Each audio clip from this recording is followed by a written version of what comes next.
When David Moyes returned to East London in December 2019, the job was simple: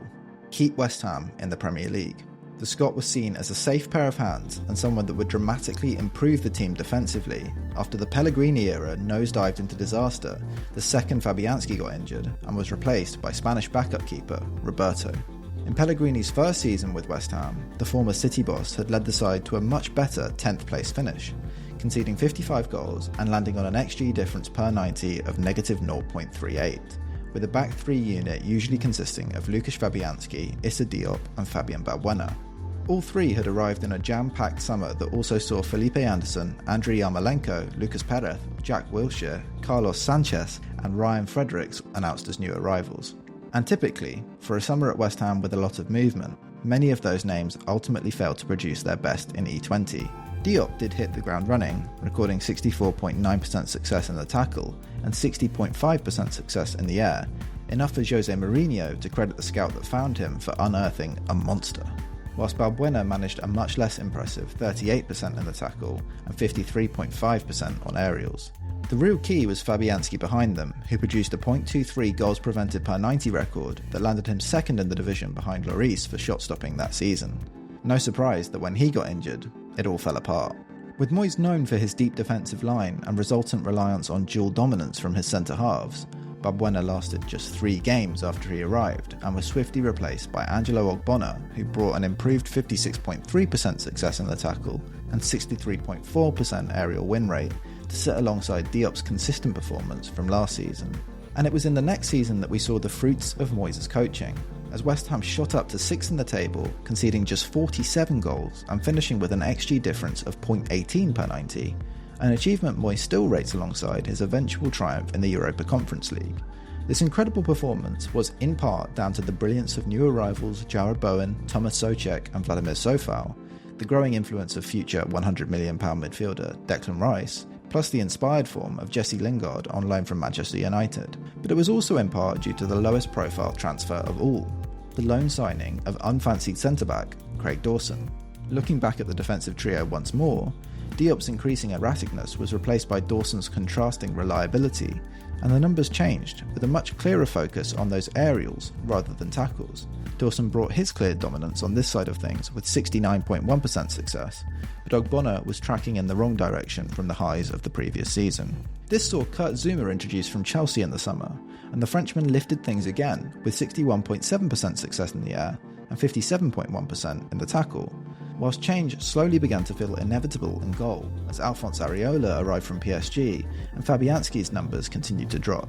The following season saw another alteration as Naïef Aguerd replaced Dawson this time, but the Moroccan was unable to build on the fan favourite's performance, and the team leaned even more heavily on Zouma and his unsteady knees. The ex-Chelsea defender surged to an incredible 62.5% in the tackle and 80.9% in the air, but this wasn't enough to assuage weakening performance around him, and despite a wonderful Europa Conference League campaign, the league season drifted through to an uninspiring 14th finish, back to 55 goals conceded and a negative XG difference of 0.1. With Zuma's knees giving way almost completely in the following season, we saw the conclusion of a Moyes team reliant on that dual dominance, failing to produce that much-needed physical superiority.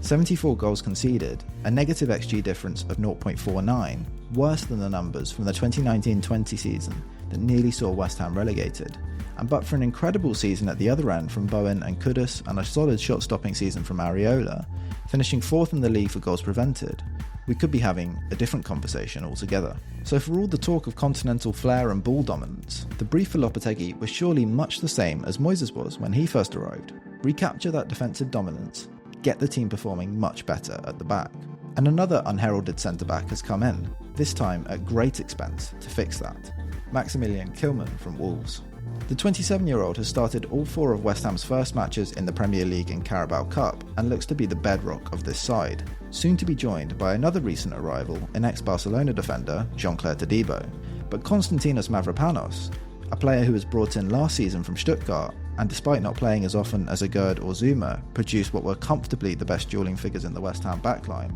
has had something to say about that in those opening matches. The Greek centre-back has had the mighty challenge of facing 2 form strikers from last season in Ollie Watkins and Jean-Philippe Mateta before the league's best, Erling Haaland, in the opening games, but he has stood up to the task well. even with positional problems creating extra space down his side for Watkins to exploit, something we discussed in our previous video looking at how Lopetegui struggled to cope with Unai Emery's heavily rotational 4-2-2 to 3-box-3 shape.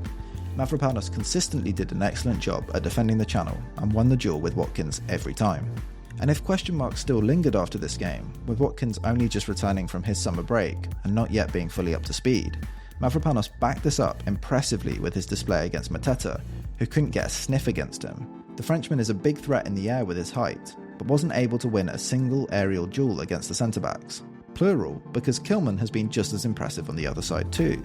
bringing that same dual dominance but also adding a huge amount in possession. We're only 3 games in, but Kilman is currently 3rd in the squad for combined progressive actions behind Paquetá and Kudus, and has progressed the ball further than any of his outfield teammates. Yes, it's incredibly early in the season to be doing this, but looking back at that defensive trio as we did before, and we see the quality of these performances reflected in the early data, with Kilman rocking 66.7% success on tackles, 100% before Haaland, and 50% success in the air thus far, with only 1 lost duel since the opening match, whilst Mavropanos has produced a 60% tackle success rate, 75% pre-Haaland, with 71.4% aerials won. Stats aside, the two have looked far more commanding at the back together,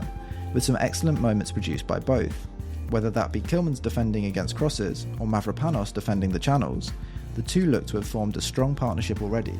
and with Edson Alvarez working his way back to full fitness, and Jean-Claire Todibo to pressure the pair with his own exceptional qualities yet to be fully integrated, defensive performances could be set to dramatically improve at West Ham this season, something we might actually see fully realised when they're not facing the hat-trick robot and the best of the rest every week.